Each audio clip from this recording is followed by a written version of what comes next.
So the question was, she said, last night you were talking about free will and karma and destiny and all of that, and we talk about source and the one. How did it separate anyway? I mean, how did that one become so many anyway? This is the stuff that scriptures literally are made of.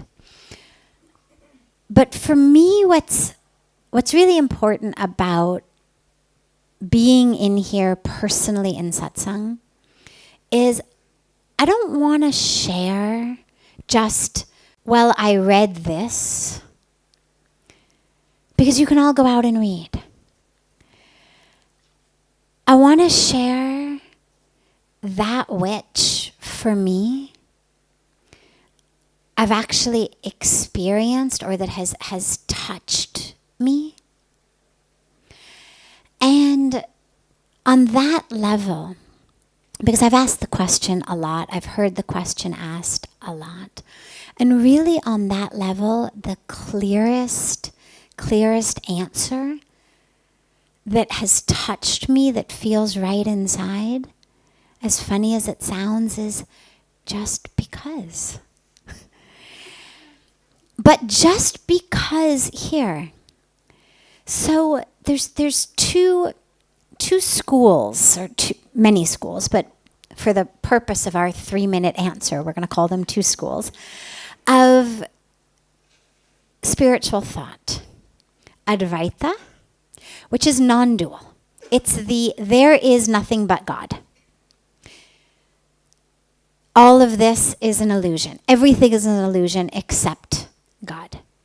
And then you have your dualistic schools, which tend to be the more bhakti-filled schools, the schools of devotion, the schools that say you are the worshiper of God, the schools that give you a lover and a beloved. Okay? People in the bhakti yoga field, really the enlightened ones, the deep ones, if you talk to them deeply, they know it's all God. They know. They've experienced their beloved inside themselves just as much as they've experienced their beloved outside. They know. But being in love feels so good. And yes, it's all God. And yes, loving God feels so good.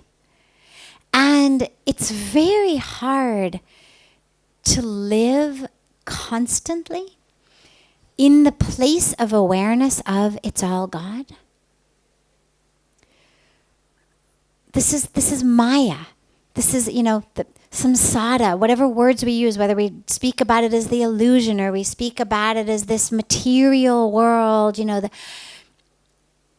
pulls us, it grabs us. We start to think that, getting to our manicure on time is really important.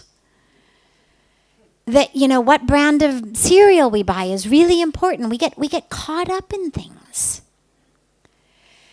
And going back to the awareness of it's all God is a place that, even though we hold it in our highest awareness, is a place that's actually very, very difficult to live from.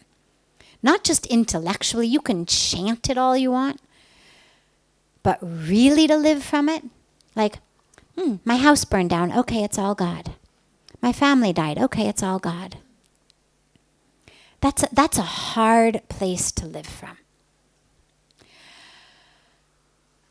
Another place to live from is there is God and we love God.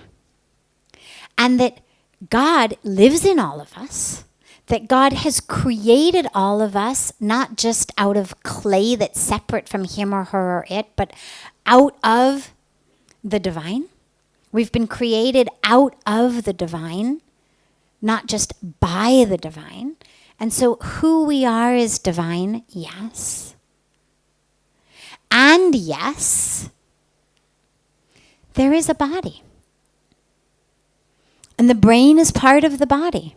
All that gray matter and white matter, when I speak about body, it includes the brain. The brain is the medium through which we experience our mind.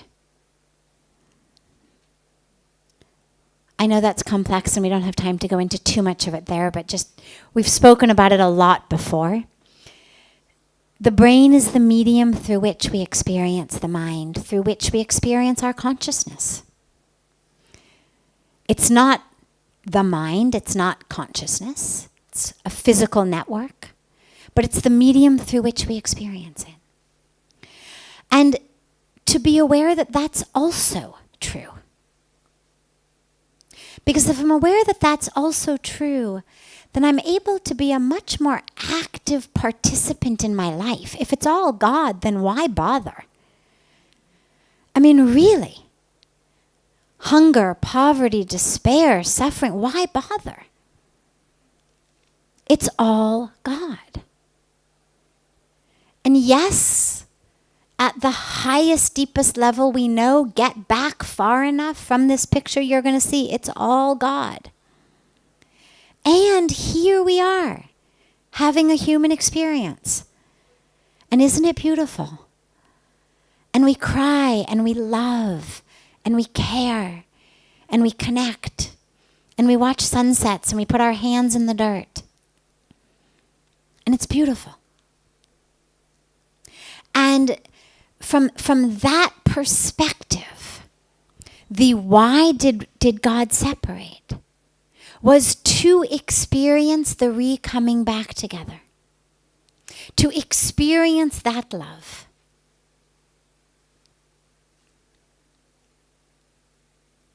Because it's so beautiful and it feels so good. And yeah, of course, the esoteric question, the highest question is, well, really? Like God needs to feel something? Well, okay, again, on the highest level, it's all God. No, God doesn't need to feel anything.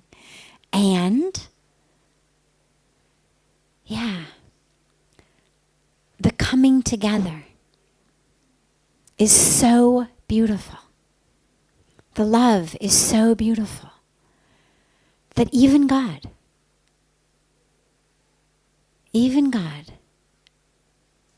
created this entire drama. Because that explanation also answers not just why did he create all of us, but why did he create all of us who were then going to forget that we were part of God and go through this nonsense of thinking we are the body and suffering and having to come back. I mean, isn't it really just an unnecessary exercise? But anybody who's ever been in a relationship knows how beautiful the making up is after a fight. Right? I mean, yeah, you were together before the fight. But there's something fresh. There's something deeper, there's something closer, there's something more alive about the way that we come back together, whether it's been a fight, you've been in the same home, whether it's been a physical separation. A few hours, a few days, a few weeks, whatever it may be, there's something very beautiful about a coming back together, even when you were always together anyway. And so for me, in my experience of loving God and coming back to God, I mean, I know it feels so good to me.